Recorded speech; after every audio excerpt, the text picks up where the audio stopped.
ബംഗ്ലാദേശ് ഇടക്കാല സർക്കാരിന്റെ തലവൻ മുഹമ്മദ് യൂനൂസിന്റെ പ്രകോപന പ്രസ്താവനയ്ക്ക് മറുപടിയുമായി അസം മുഖ്യമന്ത്രി ഹിമന്ത ബിശ്വ ശർമ്മ. യൂനൂസിന്റെ പ്രസ്താവന പ്രകോപനപരമെന്ന് ഹിമന്ത ബിശ്വ ശർമ്മ പറഞ്ഞു. ചൈനയിൽ 4 ദിവസം നടത്തിയ സന്ദർശനത്തിനിടെയാണ് യൂനൂസ് ഭാരതത്തെ പ്രകോപിപ്പിക്കുന്ന ചൈന അനുകൂല പ്രസ്താവനകൾ നടത്തിയത്.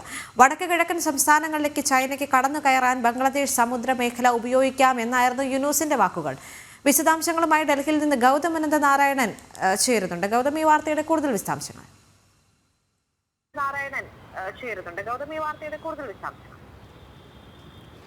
ദേവിക, ബംഗ്ലാദേശിലെ ഇപ്പോഴത്തെ ഇടക്കാല സർക്കാരിൻ്റെ തലവൻ മുഹമ്മദ് യൂനിസ് അടുത്തിടെ നടത്തിയ 4 ദിവസത്തെ ചൈന സന്ദർശനം, ചൈനയുടെ തലസ്ഥാനമായ ബീജിംഗിലേക്ക് ഇയാൾ നടത്തിയ സന്ദർശനത്തിനിടയിലാണ് ഇപ്പോൾ ഇത്തരത്തിൽ വിവാദ പ്രസ്താവന, പ്രത്യേകിച്ച് ഭാരതവുമായി ബന്ധപ്പെട്ട് ഭാരതത്തിൻ്റെ വടക്ക് കിഴക്കൻ മേഖലയിലെ സംസ്ഥാനങ്ങളുമായി ബന്ധപ്പെട്ടൊരു വിവാദ പ്രസ്താവന ഈ മുഹമ്മദ് യൂനിസ് നടത്തിയത്. മുഹമ്മദ് യൂനിസ് ചൈനയിൽ വെച്ച് നടത്തിയ പ്രസ്താവന ഇങ്ങനെയായിരുന്നു: ഭാരതത്തിൻ്റെ വടക്ക് കിഴക്കൻ മേഖല എന്ന് പറയുന്നത് സമുദ്ര അതിർത്തികളില്ലാതെ, അതായത് സമുദ്രമാർഗം എത്താൻ കഴിയാത്ത രീതിയിൽ ലോക്കായി കിടക്കുന്ന ഒരു സ്ഥലമാണ്. അതിനാൽ തന്നെ അവിടേക്ക് സമുദ്രമാർഗം ചരക്കുകളും മറ്റും എത്തിക്കാനോ അല്ലെങ്കിൽ ഒരു സാമ്പത്തിക ഇടനാഴി എന്ന നിലയിൽ കാര്യങ്ങൾ നീക്കുവാനോ ബംഗ്ലാദേശിൻ്റെ കടലതിർത്തികൾ ഉപയോഗിക്കാം എന്ന് ചൈനയ്ക്കൊരു ഉപദേശം നൽകുന്ന രീതിയിലുള്ളൊരു പ്രസ്താവന മുഹമ്മദ് യൂനിസിൻ്റെ ഭാഗത്ത് നിന്ന് ഉണ്ടായി എന്നുള്ളതാണ്. അതായത് നമുക്കറിയാം, ഭാരതത്തിൻ്റെ വടക്ക് കിഴക്കൻ സംസ്ഥാനങ്ങൾ, അഷ്ടലക്ഷ്മിമാർ എന്ന് നാം വിശേഷിപ്പിക്കുന്ന 8 സംസ്ഥാനങ്ങൾ,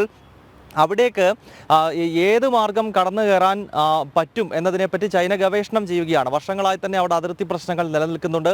പ്രത്യേകിച്ച് അരുണാചൽ പ്രദേശും സിക്കിമും ഒക്കെ പോലെയുള്ള സ്ഥലങ്ങൾ തങ്ങളുടേതാണ്, തങ്ങൾ അധിനിവേശം നടത്തിയിരിക്കുന്ന ടിബറ്റിൻ്റെ ഭാഗമാണ് എന്നതാണ് ചൈനയുടെ അവകാശവാദം. അതായത് ചൈന ടിബറ്റിനെ ഏതാണ്ട് 958 കാലത്ത് പിടിച്ചെടുക്കുന്നു.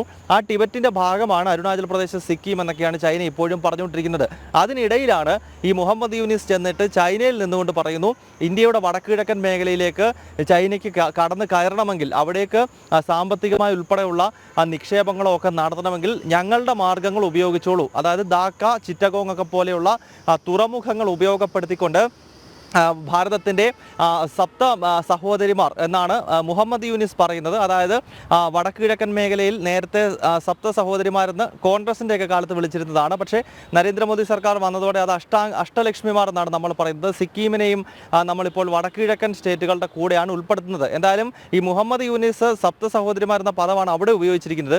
അവിടേക്ക് കടന്നു കയറാൻ ചൈനയ്ക്ക് കഴിയും എന്നതാണ് ഇയാൾ നടത്തിയ പ്രസ്താവന. എന്തായാലും ഇതിനെ രൂക്ഷമായി വിമർശിച്ച് ഭാരതത്തിലെ BJP-യുടെയും അതല്ലെങ്കിൽ മറ്റ് വടക്കുകിഴക്കൻ സംസ്ഥാനങ്ങളിലെയും നേതാക്കന്മാർ രംഗത്തെത്തിയിട്ടുണ്ട്. പ്രധാനമായും ഹിമന്ത ബിശ്വ ശർമ്മയുടെ പ്രതികരണമാണ് ഇപ്പോൾ വന്നിരിക്കുന്നത്. നമുക്കറിയാം, നോർത്ത് ഈസ്റ്റ് ഡെമോക്രാറ്റിക് അലയൻസിൻ്റെ കൺവീനർ കൂടിയാണ് അസോം മുഖ്യമന്ത്രിയായ ഹിമന്ത ബിശ്വ ശർമ്മ. അദ്ദേഹം രൂക്ഷ ഭാഷയിൽ മുഹമ്മദ് യൂനിസിൻ്റെ ഈ പ്രസ്താവനയെ വിമർശിക്കുന്നു. മുഹമ്മദ് യൂനിസ് കടലുകളുടെ എല്ലാം അവകാശവാദം ബംഗ്ലാദേശും യൂനിസും ഏറ്റെടുക്കേണ്ടതില്ല എന്നാണ് ഹിമന്ത പറയുന്നത്. മാത്രമല്ല, അനാവശ്യമായ പ്രകോപനം സൃഷ്ടിക്കാനാണ് ബംഗ്ലാദേശിൻ്റെ ഇപ്പോഴത്തെ സർക്കാർ ശ്രമിക്കുന്നതെന്നും ഇത്തരം പ്രകോപനം ഭാരതത്തിന് നേരെ വേണ്ട എന്നും അസം മുഖ്യമന്ത്രി കൂടിയായ ഹിമന്ത ബിശ്വ ശർമ്മ ഇപ്പോൾ മുഹമ്മദ് യൂനിസിന് മറുപടി നൽകുകയുണ്ടായി. ദേവിക.